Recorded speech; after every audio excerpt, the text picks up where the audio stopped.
In Hutchinson, Kansas. Salt was discovered in 1887, and it's one of the third largest state in the United States that produces salt today. So now we're going to take you over to the Salt Mine Museum. We're going to go 650 feet underground, and you're coming with us. And I guarantee you it's going to be a salty experience. Yep, very salty.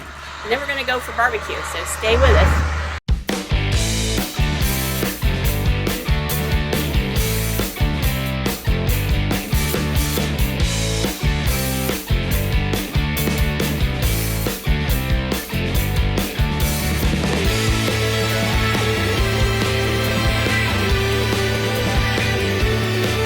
So let's talk a little bit about salt and where it can be found.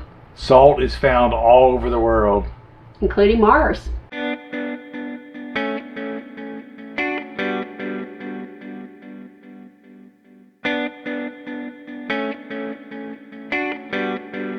The salt mines were discovered in 1887 by a farmer that was drilling for oil. He did not realize that he had hit a vein that was 27,000 miles of salt.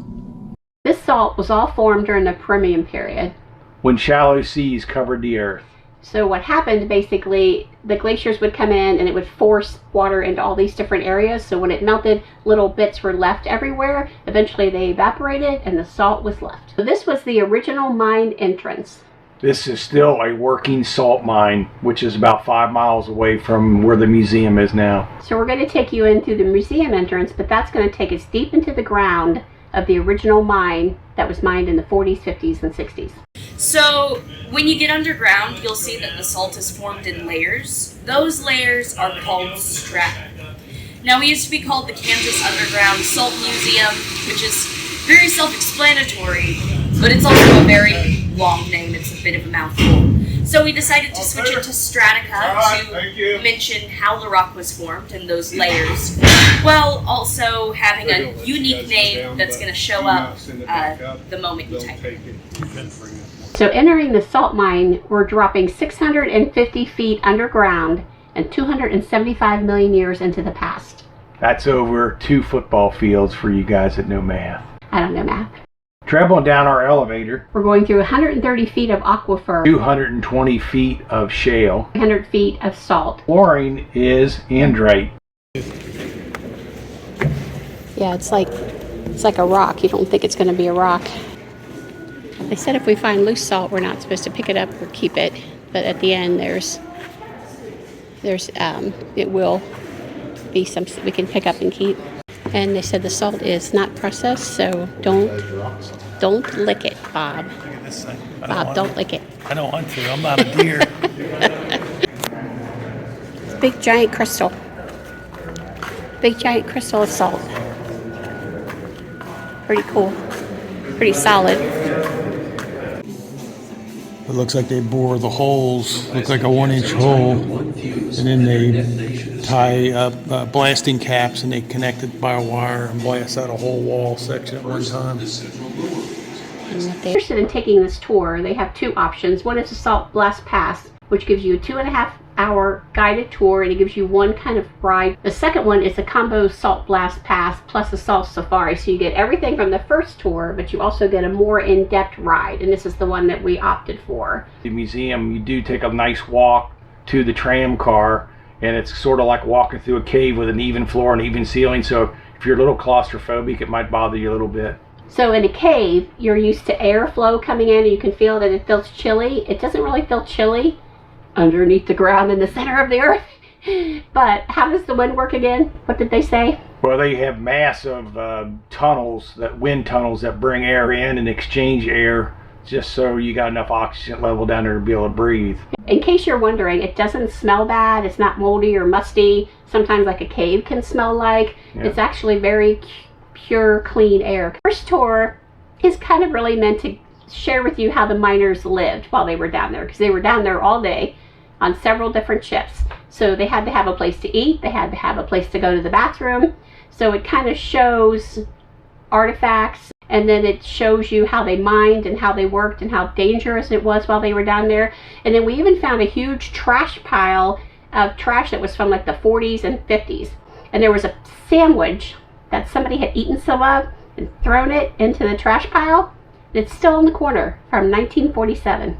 Preserved forever. Bob tried to eat it because he likes to do those food challenges, but I'm like, just don't do it. It's a little salty. I didn't know if I liked it or not. It is very salty. And then it even has one toilet that's down there, and it's very much like an RV toilet. It's a composting kind of prehistoric toilet. Yeah. And it was out in the open under a light for everybody to watch. You gotta go, you gotta go.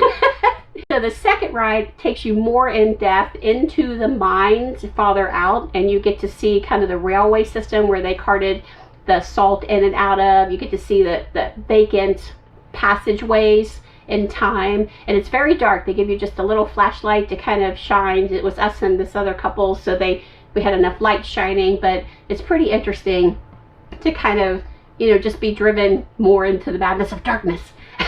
and then they turn the lights out. I did ask the question to the guide, have you ever found a person down here? And he's like, what are you talking about? Because I'm thinking about all the homeless people and all the people who squat and all that kind of stuff. This would be a perfect place to live because they even have a deli and a little place to eat down there in a specific spot that of course is not going to do any damage to the salt mine.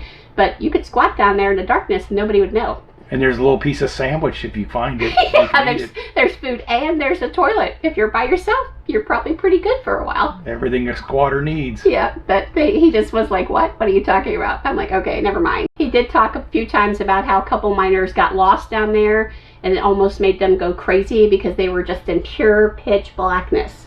Yeah, they were left down there over the weekend, I think they said, and then trying to feel their way out of that darkness because there's no lighting at all. When I found places where it seems like there's a lot of salt because you see the whiteness in the walls, they also had to look for the black, which was the shale. Is that right? Yeah, like a black shale vein. And then also the red, which is kind of like a red salt that went through it. And that was not pure at all. So they would a lot of times blast that out to get to the pure salt above it. It's just very interesting. You know, it's our first time going journeying to the center of the earth. I don't know if I'm much of a miner because I'm not sure if I would like blasting, like 100 blast underground, 600 feet below ground, and you're blasting out salt. And I'm thinking, boy, it sounds pretty fragile, but that salt is actually like rock. I mean, it's hard stuff. It's not, and we did get some samples of it, so it's crazy how it is like a rock. It's not like table salt. Like you would it's think. A crystal, Yeah. And it's funny that after a while, you lick your lips. They're salty. Your skin is salty because it's just in the air. So it was pretty interesting. And then they have a space to go through and find rocks that you want to take with you. So we picked up like 4, and they suggested that when we take them back, we shellac them. Yeah. Because we could obviously not tumble them because they turn into salt, or you could take them home and grind them. But they, of course, weren't very pure. But I will say that I did lick it. And it is salty. It's salty. Tastes just like Morton's.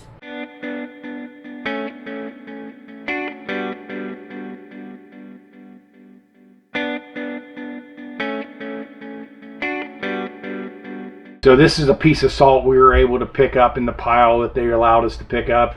It's got black shale in it, so this would not be used, but we did shellac it so it would last forever. It's also got the red salt in it as well. And then this one is a little bit more pure, but it was still in the reject pile, so I'm not completely sure, but we have shellacked it so it's shiny and it's solid and it's not lickable anymore. Yeah, they tried to find the veins that were like 90% salt because that was the best extraction, was getting that kind of salt out. This is still an active mine. It's one of the largest mines of salt in the world, which is pretty amazing that this is right here in Kansas. Yeah, you would think that it'd be shallow oceans all over the middle of the United States. It's crazy. And then deposit it all in Kansas. Yeah. So we hope that you like this video. Please give us a thumbs up. We want you to smash up that notification bell. Bob wants you to give us your comments because we love to read them. Have you ever been in a salt mine? Yeah. Have you been in a salt mine in Kansas? Have you been 650 feet underground and thought you were going to die? Yeah. In Kansas. Those are the things that we want to know. Yeah. So guys, remember, we're HetteshWorld. Come travel in our incredible world. Bye.